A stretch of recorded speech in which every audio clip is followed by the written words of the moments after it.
আসসালামু আলাইকুম। উচ্চ মাধ্যমিক ব্যবসায় শিক্ষা শাখার শিক্ষার্থীদেরকে হিসাব বিজ্ঞান দ্বিতীয় পত্রের উৎপাদন ব্যয় বিবরণী ক্লাসে স্বাগত জানাচ্ছি। আমি আব্দুল করিম। উৎপাদন ব্যয় বিবরণীর একটি পূর্ণাঙ্গ অঙ্কের আজকে সমাধান করব। প্রশ্নটি দেয়া হলো, হামিম গ্রুপ উৎপাদন সংশ্লিষ্ট নিচের তথ্যগুলো সরবরাহ করলো। এই হচ্ছে আমাদের তথ্য এবং ডান পাশে দেয়া আছে করণীয়।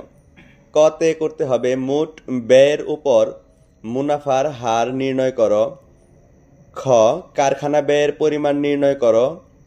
এবং গ, হামিম গ্রুপের বিক্রয়ের পরিমাণ নির্ণয় করো।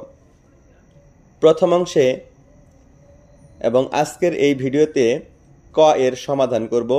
পরবর্তী ভিডিওতে খ থাকবে, যার লিঙ্ক প্রথম ভিডিওতে দেওয়া থাকবে, এবং তৃতীয় ভিডিওতে হামিম গ্রুপের বিক্রয়ের পরিমাণ নির্ণয় করব, যার লিঙ্ক প্রথম এবং দ্বিতীয় ভিডিওতে দেয়া থাকবে। তো প্রথমে ক এর সমাধানে চলে যাচ্ছি। কতে করণীয় হচ্ছে, মোট ব্যয়ের উপর মুনাফার হার নির্ণয় করো। এখন দেখব প্রশ্নে মুনাফা এবং মোট ব্যয় সম্পর্কিত কি কি দেওয়া রয়েছে। প্রশ্নটি নিয়ে আসলাম। তো মুনাফা সম্পর্কিত এবং মোট ব্যয় সম্পর্কিত যা দেয়া আছে সেটি খুঁজে বের করব। শেষে দেয়া রয়েছে মুনাফা বিক্রয় মূল্যের 20%। এটি উপরে লিখে নিলাম। এখন প্রশ্নটি সরিয়ে ফেলব সমাধানের জন্য। তো আমাদের তথ্য দেয়া রয়েছে মুনাফা বিক্রয় মূল্যের 20% এবং করণীয় হচ্ছে মোট ব্যয়ের উপর মুনাফার হার নির্ণয় করো। এখন যে তথ্য দেয়া আছে সেটি বিশ্লেষণ করব। মুনাফা একটি কুলন এবং তারপরে রয়েছে বিক্রয় মূল্যের 20%।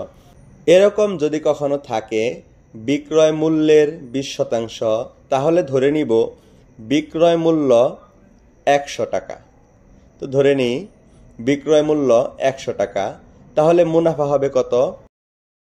বিক্রয় মূল্যের অর্থাৎ 100 এর 20%, 100 গুণ 20% সমান 20 টাকা। তো মোট ব্যয় কিভাবে বের করব? বিক্রয় মূল্য, মোট বিক্রয় করেছি 100 টাকার, যার মধ্যে মুনাফা হয়েছে 20 টাকা। অতএব আমাদের মোট ব্যয় হবে 80 টাকা। এটা বের করব বিক্রয় মূল্য থেকে মুনাফা বিয়োগ করব, তাহলে মোট ব্যয় বের হবে 80 টাকা। তো আরেকটি ভাবে করা যায়, মোট ব্যয় বের করা যায় আরেকটি ভাবে। সেটি হচ্ছে, প্রশ্ন করব আমি, যে তথ্য দেয়া রয়েছে তাকে প্রশ্ন করব মুনাফা কিসের উপর, কার উপর মুনাফা নির্ণয় করতে হবে। এখানে দেখো বিক্রয় মূল্যের উপর 20%। তো প্রশ্নের উত্তর হচ্ছে বিক্রয় মূল্য, তাহলে বিক্রয় মূল্য সমান 100 টাকা। অতএব মুনাফা হবে 20% করলে 20 টাকা। তো বিক্রয় মূল্য থেকে মুনাফা বিয়োগ করব, থাকবে মোট ব্যয়। এখন যেটি করতে বলছে মোট ব্যয়ের উপর মুনাফার হার, সেটি লিখে নিব। মোট ব্যয়ের উপর মুনাফার হার, এখন একটি ভাগ চিহ্ন দিব এবং লেখাটি একটু মনোযোগ দিয়ে পড়ব।